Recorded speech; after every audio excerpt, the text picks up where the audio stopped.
इस किस्म का इन्होंने डर लोगों में भी पैदा किया कि और एक बहुत बड़ा ख्वाब दिखाया ना, ये भी कहना चाहिए। लोग सिर्फ डर से नहीं आए, इन्होंने कहा पाकिस्तान के अंदर तो मुसलमान मेजॉरिटी भी होंगे और अ, हिंदुओं का जो है, जो कास्ट सिस्टम से भी आप आज़ाद हो जाएंगे, और आप जो डेट्स हैं सारे पंजाब सिंध फ्रंटियर का मुझे नहीं पता, लेकिन इन दो बड़े प्रोविंसेस में जो लैंडलॉर्ड थे ना, या पेजेंट, हर किस्म के किसान से लेके अपना जिम्मेदार तक, बड़े जिम्मेदार तक, वो अंडर डेट थे टू हिंदू मनी लैंडर्स, क्योंकि बैंक तो उस वक्त होते नहीं थे, और इस्लाम में रिबा जो है यानी इंटरेस्ट पे पाबंदी है। तो किसान को जब और लैंडलॉर्ड को जब पूरे साल की कैपिटल चाहिए तो वो फिर बोरो करता है, तो वो इनके पास आते थे। तो इन सारी चीज़ों का भी था कि यार ये चले जाएंगे या पाकिस्तान बन जाएगा तो हमारी डेट्स भी कैंसिल हो जाएंगी। तो ये है स्टोरी। क्या इस्लाम खतरे में था और मुसलमान जो है उनका नेस्तो नाबूद होना था, ये बिल्कुल बकवास है। लेकिन डर जो है इसकी बुनियाद पे भी सियासत की जाती है। सर मैं तो बचपन से सुन रही हूँ इस्लाम खतरे में है और पाकिस्तान नाजुक दौर से गुजर रहा है। ये वो जुमले जो शायद हर किसी अब ने आप सुने देख होंगे। लें, अब यहाँ देख लें बेचारे, कोई ना हिंदू है ना सिख है। कोई हिंदू अगर हैं तो सिंध के इंटीरियर में हैं या कुछ कराची में मिल जाते हैं। लाहौर में एक दो मंदिर हैं बस, वो ऐसे होते हैं ना नुमाइश के लिए, चंद हिंदू है। तो उनके वो भी नहीं है, यहाँ पे सिख भी नहीं है। तो अब आपको किससे डर है? इस्लाम बिल्कुल। खतरे में अगर है तो किससे है? अब ये अभी कहते हैं, हाँ, जी जी। अब ये इन्होंने कंस्पिरेसी बना दी है ना।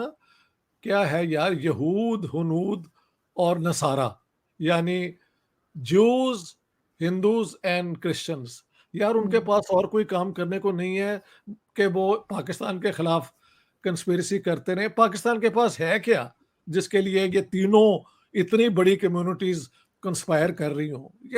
ये this is how Pakistani politics have always been conducted.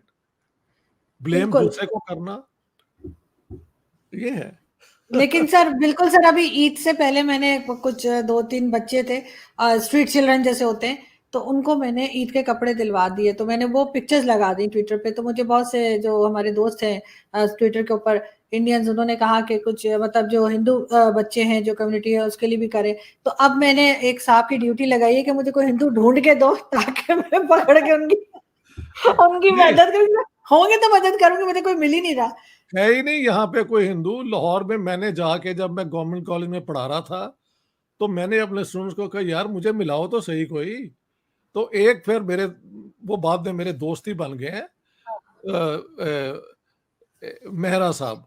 तो but I don't want to name in, किसी उसके नाम बताए तो उसको जाके मार ना दे। लेकिन वो रहते हैं, कुछ लोग रहते हैं, पता नहीं चंद हजार जरूर रहते हैं पाकिस्तान के अंदर।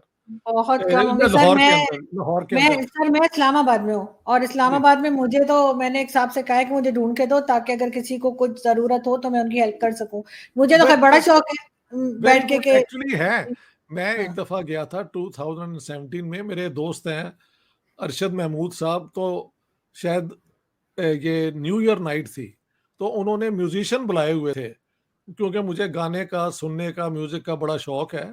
तो वो तीनों चारों म्यूजिशियन जो थे वो हिंदू थे, रावलपिंडी के। तो एक्चुअली आप ढूंढ सकते हैं, देर आर हिंदूज बिल्कुल। In because Rawalpindi. मेरे यहाँ तो जैसे कहना चाहिए क्रिसमस डिनर भी होता है, ईद डिनर भी होता है, तो मैं ऐसे ही चाह होना रही थी चाहिए, कि ऐसे ही होना होली चाहिए। और दिवाली पे भी करूं तो उन लोगों को भी तो ढूंढूं कि यहाँ पे इतने कम रह गए हैं कि ढूंढना पड़ रहा है। कराची में हम तो 2-4 मिल जाते हैं। हम तो इंसानियत में यकीन रखते हैं और ये समझते हैं इत्तेफाक कि किसके घर अब पैदा हो गए हैं, बिल्कुल। बस।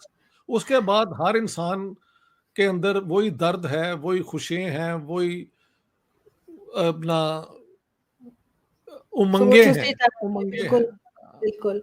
लेकिन सर इस 75 इयर्स में आप क्या देखते हैं कि क्या ये फैसला सही साबित हुआ पाकिस्तान बनाने का? क्या ये संभाल सके मुल्क को? नहीं, बिल्कुल नहीं। एक तो मुल्क टूटा इनकी वजह से ही, और आज तक, अब ये जो अब जो बता रहे हैं कि डॉलर के $1 मीन्स 230 रुपीज या 229 रुपीज, तो ये तो बैंकरप्ट होने के ऊपर हम आए हुए हैं। कब हम हो जाएंगे आई डोंट नो, क्या हम बच जाएंगे मुझे नहीं पता, लेकिन this means you are insolvent, यानी your finances are completely out of order.